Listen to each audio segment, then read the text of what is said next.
Welcome. Thank you for joining the Jewish Federation of New Hampshire's video presentation for International Holocaust Remembrance Day. Today, we honor and commemorate the millions of people who perished in the Holocaust, as well as those who endured. I am Ra'anan Dehas, a grandson of Holocaust survivors and the Israeli emissary of the Jewish Federation of New Hampshire. In this video, you will hear directly from residents who are Holocaust survivors, immediate descendants of Holocaust survivors, or experts in the field of Holocaust and genocide studies. We are also fortunate to have State Senator Jay Kahn, who sponsored a bill requiring Holocaust and genocide education in New Hampshire public schools. That bill became a law in July of 2020. We start our presentation with an interview of Thomas White, the coordinator of educational outreach at the Cohen Center for Holocaust and Genocide Studies in Keene, New Hampshire. The Holocaust serves as a warning of the dangers of hatred and bigotry, and a reminder of the frailty of our society and of the need for engaged and informed citizens. We hope that this video will encourage you to stand up against anti-Semitism, racism, and other forms of discrimination, and to work towards a tolerant and compassionate society. So my first question is, Tom, why did the United Nations General Assembly designate January 27th as International Holocaust Remembrance Day? Thank you, Dina. The date was chosen as the moment where Soviet troops liberated Auschwitz in 1945. And as Auschwitz was a symbol of the Holocaust, it became a moment for all countries, especially European countries, to look at the issues of education, remembrance, collaboration, all the challenges Europeans face in remembering what happened during the Second World War. In the end, remembrance leads to education, which leads to resiliency in confronting issues of anti-Semitism, targeting, and hatred. Thank you. Auschwitz wasn't the only death and concentration camp. Is that right? There were indeed, this is now a survey of historians that the U.S. Holocaust Memorial Museum brought together by 2013 and had identified 42,500 camps and places of atrocity. These camps ranged from the concentration camps that emerged early on in the regime, in the first weeks of the regime in 1933, and approximately about 980 of those. And these camps would be located anywhere from the Channel Islands, where they had taken from Britain, throughout Europe, and even North Africa. There were probably around 30,000 forced labor camps, probably around 1,500 ghettos. These are at least what we've identified so far, and then 6 extermination camps that were located in Poland. Just astounding. I think that when you think of those numbers too, you start to wonder about how many people it takes to run those camps, supply them, be transferred into them. You start to realize that this is not an outbreak of madness or illness, but a society that dedicated itself to this project because they thought it was morally correct. Who are the victims, Tom?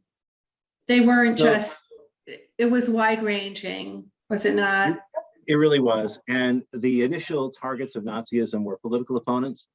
And that was early on in the early camps. If you were arrested as a Jew in the early days, it was really more of your political affiliation. And then it became into groups known as asocials. That would be homosexuals. It would be people in the eugenics program who were seen as a racial threat. And eventually, as the war progressed, we had from Nazi terms, the handicapped or the life unworthy of life, all the way through into the camps. And the primary target of many of the camps later in the war were in fact Jews. This became sort of the prime target for the Nazis. But I would also say another prime target are the Roma Sinti people, collectively known with a pejorative gypsy term. They too shared a similar fate of Jews in Europe. So in addition to the approximately 6 million Jews who perished, how many other people died during the Holocaust? And it's a figure we don't know. Often people will cite 5 million. No one knows to estimate. So we're talking at least probably a couple million more. It's very hard to sort of say. Mm-hmm. We always think, or some people think about the people who died or who suffered but survived as victims. Is there another way to think about them? It's a terrific question, Dina. And I think every time I work with survivors and from genocides from Cambodia, Bosnia, from the Holocaust, the one thing that they always say, to my mind, is they never call themselves victims. They call themselves survivors. And that might seem like a minor difference, but I don't think it is. A victim is someone who doesn't have a life anymore, who can't live, who have lost all that because of the perpetrator. So the survivors have chosen to live, to survive. On the other side of that, if we approach this topic only looking at victims, the Jews who die in the camps or other targeted groups, we never really make a human connection. We can easily condemn them as that was a horrible thing that I wish never happens to anybody else again, but we never really see the humanity. We don't see the humanity of the children with their teddy bears who suddenly are told by perpetrators they have no right to live. We don't see the humanity of the perpetrators who are like all of us, loving family members, working at their jobs, and yet choose to annihilate other people and sleep very well at night because what they're doing is difficult, but in their mind, morally justifiable. So I think it's very important to get away from these labels and to look at the common humanity that will allow us to find empathy and then raise questions about our own behavior. I've heard you talk about this topic before, fortunately, and one thing you point out is that the victims led normal lives. They were people who owned stores, who had farms, doctors, lawyers, whatever. And it sounds like you're saying the perpetrators were as well. That's right. And I think you put your finger on something very important, which is, how this works is all of us are social beings. We all have multiple identities. It could be father, teacher, husband, whatever it might be. We collectively identify ourselves with groups, with sports teams, with whatever it might be. And that doesn't change for any human being.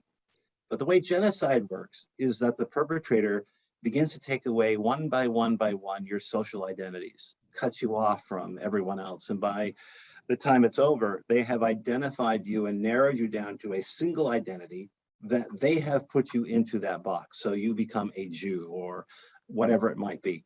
So that idea of destroying someone's social identity and all the multi-layered connections that brings with it is the process of genocide, which is a process. And when we get to our country, we look at sort of mascots of football teams that are Indians, right? This is the ultimate genocidal process where you have taken an individual and all their multi-connected social lives and reduced them to a mascot. And so this shows you how the process of genocide works. What would you say is the top misconception about the victims? I think about the victims is that they went passively, and this very much becomes the Nazi narrative to reinforce their own morality. But in every ghetto, every camp, people fought and resisted. The question is how? We always assume that fighting and resistance means armed combat. But these are civilians without military training, without access to weapons or supplies or maneuverability. And so what does resistance look like? It means getting up the next day and saying, I'm going to live one more day. It means I'm going to read a book. I'm going to still go sledding in the ghetto. It means I'm going to try to offer my crumb of food that I have to my neighbor. And at the end, when you can have no choice other than to try to take up arms and fight, that's suicide because you are overwhelmed and don't have a chance. So I think the idea of resistance has to be looked at, that the human spirit does try to fight on, even though it was not given much room to survive. I recognize that there are many, many lessons to take away from the circumstances that led to the Holocaust. But what if you were so limited? What is the one lesson you would want people to take away from what happened during the Holocaust, and particularly the students that we hope will be watching this video? You know, we see extraordinary events and we want to have extraordinary reasons for those events. And when you find out that actually what happened was extraordinary, but the behavior itself was very normal, all of us find our identities by pushing others away, feeling empowered by that, isolating ourselves. All these behaviors are always there. So there are really no extraordinary explanations for what happened, but that genocide is a process whereby day after day, incrementally it increases and gets more momentum toward a process of annihilation. So we can't look for extraordinary reasons, an outbreak of madness, or somehow it was a unique moment. These are very human behaviors that we're all capable of, that over time and process can lead to mass destruction. Thank you, Tom. Thank you so much for your time. This has been invaluable. May I add one last lesson? We'll see how it ends up. Absolutely. As we fight everything from anti-Semitism, bigotry, and hatred, we can't deal with those as singular, isolated acts. There's no way we'll win that way. The way that we win and defeat these things is embracing democracy. And the democracy means to embrace ideas that aren't comfortable to us, to dignify the other, to have functioning processes in place whereby these issues can be maneuvered through. And so democracy, though imperfect, is our best and only chance to stop the growing momentum of mass atrocity. Well said. Thank you. Thank you. And my grandfather was a bookkeeper, and he kind of went back and forth between Poland and Vienna, and I think finally settled in Vienna for a longer period of time. You know, one of the questions here is, was it the second question that you had submitted, was it a shock about anti-Semitism? Well, not really, because this had been an undercurrent for a long time. And so people were spouting anti-Semitic things out in the open. Eventually, of course, towards the end of the 30s, my grandfather received a letter from his employer to terminate his employment, and that was because they had they required to let Jewish employees go. Fortunately, I think that my uncle, my father's brother, was able to. He, I think, had already maybe emigrated at that point to England, and he was able to bring out my grandparents and also his sister, and which was a good thing, obviously. They had a house in the suburbs of Vienna. It's called Klosterneuburg, and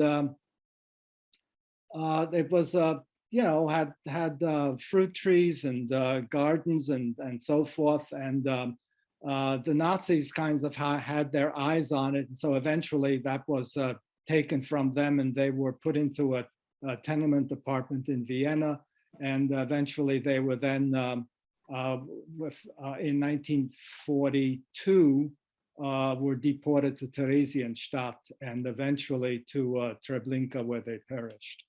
My dad was born in a small town in Poland, a town called Iwansk, and he was he had 8 siblings, and his father was a trader of horses, and they lived in a very, very rural area, a very poor area of Poland, and they made their living trading horses. And they continued that until the Nazis came in 1939. First, I think it's important to know what life was like for my dad and the rest of my family before the Holocaust, because it gives you some kind of perspective, especially because it was a pretty normal life. I mean, my dad, he loved to talk about his childhood. His were very happy memories, like growing up in a fairly well-to-do family. I guess you'd call it middle class. His father had a clothing business, and his mom was a wonderful cook, a stay-at-home mom, but she was an avid volunteer. And he was the third of 4 children, and he loved to play soccer and boxing and ride his bike and fix bicycles. They lived in a little town called Ostrog, Poland, where 60% of the population, which was about 25,000 people, were Jewish? My mother was a dressmaker, very successful. She had 45 girls working for her. And my father had a wholesale fish business in our town. He had great big cages of carp in the river that went through our town, and he would wholesale them. And I remember as a little girl, there was always a carp swimming in our bath. We used to eat a lot of them. I loved them. And I had a wonderful childhood. I had absolutely everything. I was treated like a princess. And then things started to change, you know, when the Nazis came to power, all our liberties were eroded. You know, Jews were no longer allowed to go to college. They were no longer allowed to teach in a college. Kids were no longer allowed to go to any school other than Jewish school. Jewish doctors were not allowed to treat non-Jews, and women under the age of 45 were not allowed to work for a Jewish home. So suddenly everybody started disappearing. You know, all the people who used to work for my parents and people were disappearing. And the Hungarian authorities were very smart. They had the Jews all register with the police saying they would protect us because they wanted to know where everybody was. So when the time came to deport people, it was very simple. They just went to everybody's house and gathered them up. Both of my parents are German Jewish. They were born in Germany and both emigrated from Germany because of German persecution prior to World War II, and then as the Nazi Party gained power and began the Second War. Both my parents viewed themselves as German Jews, and the German part of them, it was a part of their ancestry. In fact, both my mom and my dad's fathers fought in World War I for the German army. Both were military, they were injured and recovered and went back to the front. So they were patriotic, and they had established a certain position, both individually and then with their families in Germany. That was a very hard thing to see, the persecution and neighbors begin to turn against their neighbors and against them for their livelihoods that they envisioned, the schools that they may have attended, to exclude them and isolate them more and more from what the country's direction was. And it was very clear that the actions that the Nazis took against Jews were heading down a perilous track and was designed to create fear and cause people to leave with the persecution and fear that was being fomented by the Nazi Party upon their own citizens. They set up like ghettos. The Jews were separated from the other people.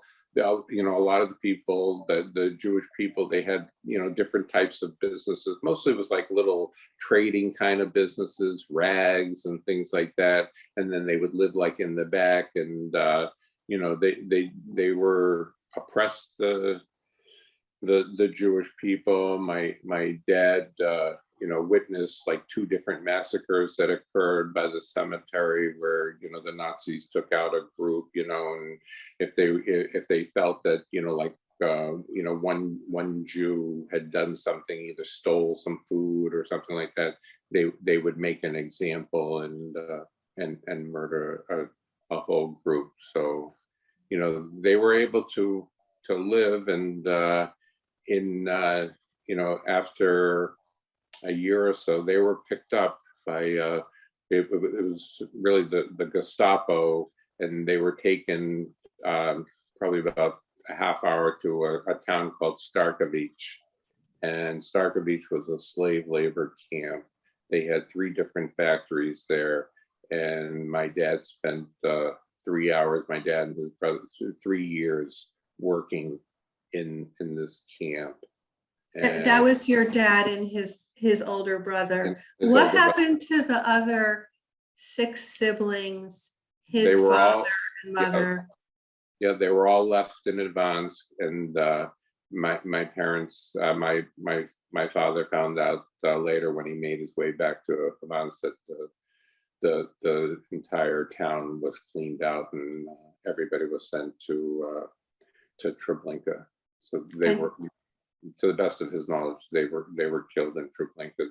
There was just that anti-Semitism hanging in the air. But later, his brother, Laser, he had been drafted into the Polish army, and he had walked all the way home from Warsaw to tell them about how the Jews were being rounded into ghettos and deported to labor camps and being made to wear armbands with the yellow Star of David. But my grandparents didn't want to believe it, but my dad took it very seriously. He ended up escaping during a night with a bunch of friends and leaving his family behind because they just didn't want to go. And he didn't find out until almost 4 years later that his parents and most of his extended family had been rounded up and killed. And his 2 sisters had survived by living with a Pentecostal family. It's a Protestant sect, posing as Polish orphans. And he never learned what happened to his brother. His parents were likely in a mass grave that he and I went to visit in 1994 when we took a trip back to Poland. The German people were ordinary people. You know, they weren't monsters. And the way the world was, and the anti-Semitism, they turned the Jews into not a human. And we have that type of philosophy now. Some people look at other people, like immigrants and people like that, and they don't look at them. My dad used to have an expression that he would say, when you look at people, he said, always look up to people. Don't look down at people, And I think things like the Holocaust happened when people were looking down, that the Jews and the homosexuals and the other people that were murdered, they weren't human beings. So always look up to people, no matter who that person is. Look up to everybody. One of the key takeaways that I've learned is not to use words like unfathomable or unbelievable when thinking about the Holocaust or describing it. To do so would deny in some way the fact that there are origins and methods and reasons for why the Holocaust happened. And those are really important to investigate. As we look through something like Genocide Watch, they categorize 10 stages of genocide. Some of them are classification, discrimination, polarization, persecution, and then extermination and denial. And it's important to see those patterns as we look at other genocides throughout the world and try to prevent them, because each of those stages has a way to prevent them from happening again. I think the other key takeaway that I would say is it's easy to get caught up in some of the numbers surrounding genocide and the Holocaust, but I think it's important to listen to the stories of the survivors and to look back at the humanity of the people who were victims of the persecutors. They had lives, they had brothers, they had sisters, they recreated in their countries, and that's where we can really connect to those stories. So think about that, and when we hear the stories of survivors, we then become witnesses to those accounts and can pass them on to other people, which is really important to keep those stories alive. I think what's going on now is not that much different than what was going on way back then. And we definitely have to be careful. We need to, nip things in the bud. And then that means we need to educate people. We need to have conversations, and we can't be confrontational about with each other. There's a poignant point in my growing up years, those teen years when you kind of speak up against things that your folks may try to convey to you. And one of the things, in the Germanness of the household, I would express to my mom was, "Oh, that can never happen here." And what was becoming more obvious in this 21st century is that maybe the seeds are being sowed here. And maybe it could happen here. And I couldn't believe that in my lifetime, I would come from that idealistic perception that perhaps our country, America, was somehow different from other countries around the globe. And then, 60 years later, come to accept that, no, that could happen here. And if we aren't diligent in telling the stories and helping people observe what other people experience, then we are complicit in the undermining of the American experience, and we can't be. I'm not surprised, I'm dismayed. It's more than surprise. And when I saw those people marching with their tiki torches, the faces were exactly the same people who marched in Hungary. The hatred on their faces was identical. Hatred doesn't know history or time. Nasty people were the same then as they are now, and it's very, very scary. I think it's important to listen to one another. And when we listen to one another, we can stand up for one another. And that's really important because during the Holocaust, maybe there were times where people didn't have others to stand up for them as the persecutions were happening. So if we can intervene in a way that helps other people in such a situation, that would be really important. I think it's also really important to think critically through the material that we research, through the news we digest, because one of the reasons that the Holocaust occurred was because of propaganda. And if we can sift through that and understand the misinformation, then we can prevent things from happening.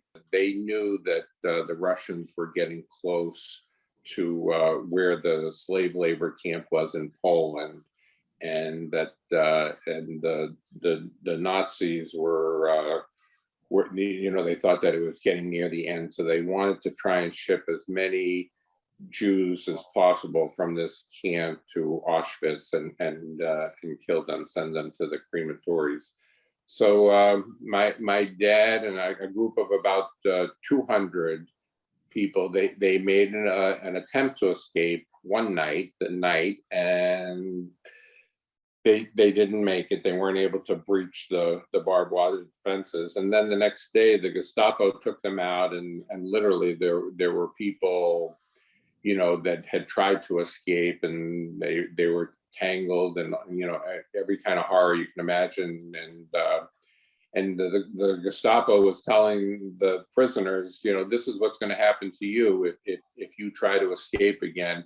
And they all also, a group of about, I think about half of them, about 100, they looked at each other. It was 11 o'clock in the morning, in the day, and they ran towards the woods. And my dad and his brother were among about 15 that that actually made it into the woods, and they survived, and then they made their way back to Ivansk, and they got help from righteous Gentiles. There was a woman that my uncle had known before from a farm, and she gave them food and shelter for a few days, and there were there were Russians that helped them along the way, and they made their way back to Ivansk. I was saved by a very simple peasant girl, a Christian peasant girl who used to bring our milk. She was an orphan, and my mother had gifted her a wedding dress when she got married. And when she heard that they're taking the Jews away, she came to see my mother and asked to hide me. Because my mother, although she converted to Judaism, she didn't have to go to the camps or to the ghetto, because they only took people who were Jewish by blood. And therefore, I was supposed to die too. As long as you had even one Jewish grandparent, you were supposed to go. And so my mother decided that they won't miss one little girl, and she hid me at home when this woman came, and she took me to her farm. And my mother must have been very brave to just hand over her only child to a woman to save, but she did it. Pure evil was unleashed. And I think it's really important, though, to point out that there were these incredibly brave and heroic people who made it their mission to save Jews. As I said, my two aunts were hidden by a Pentecostal family for 3 years. Their words, this man and woman, my aunt overheard them during the night praying, saying, "Dear God, save the Israelite remnants." My aunt would call them the righteous Gentiles. There are a few key takeaways that I think are really important when learning about the Holocaust. One of those first few takeaways is that this is not something that happened overnight. We didn't go from nothing to millions of people being killed and murdered by Nazi Germany just in a snap of a fingers. It was a progression that happened over the course of a lot of years. It started very small, with small acts of hatred, with different slurs that were being used, which led to propaganda, and then government getting involved. And that eventually then led to what ended up being deemed the Holocaust. But it did not happen overnight. There were much smaller steps. Another takeaway that's really important is that this can happen anywhere. Germany was considered one of the most educated countries in the world at the time during the Holocaust, when the Holocaust happened. And this is happening in other places around the world. This is not a one-time thing. Genocide is happening now. This is not the only genocide that has happened, though it is different in many ways. But it can happen anywhere in the world. And I would say those are kind of the two big takeaways that I would say are really important when thinking about the Holocaust, when thinking about genocide, and looking at the world around us today.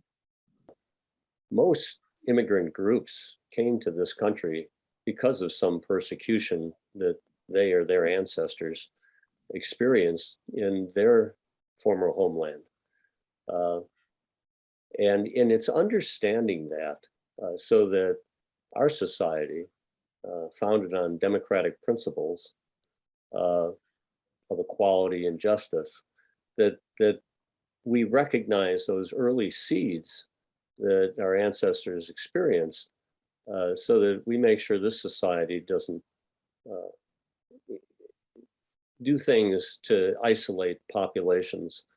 And then we recognize it across the globe that these atrocities that occurred over time are things that we learn from, and that we don't let them get to the point where we say, if we would have known, we would have done something. But we did know, and we do know, and we need to do something. After spending so much time studying the Holocaust and different genocides, there's a couple of things that I've taken away from the stories that I've heard, from the people that I've met, and just from my education in general. The first is how important it is to really know what's going on in your world. So often we're living in the world of like our cell phones and our social media, and we forget that there's this whole world around us. And it's really important that we recognize and that we know what is happening outside of our town, outside of our state, outside of our country. Another thing that I would like students to take away that I think is really important for everyone to learn is really to ask questions. Don't just take things at face value. If you don't understand why something's happening, ask a question about it. If you see something online on the internet and you're questioning, maybe that's not true, look into it more, right? Not everything is fact. You need to make sure that you're asking questions and that you're looking deeper. And then the last thing, and probably the most important thing, is that it's really important for us to stand up and to speak out when we see injustices happening. You know, like I talked about before in my key takeaways, this didn't happen overnight.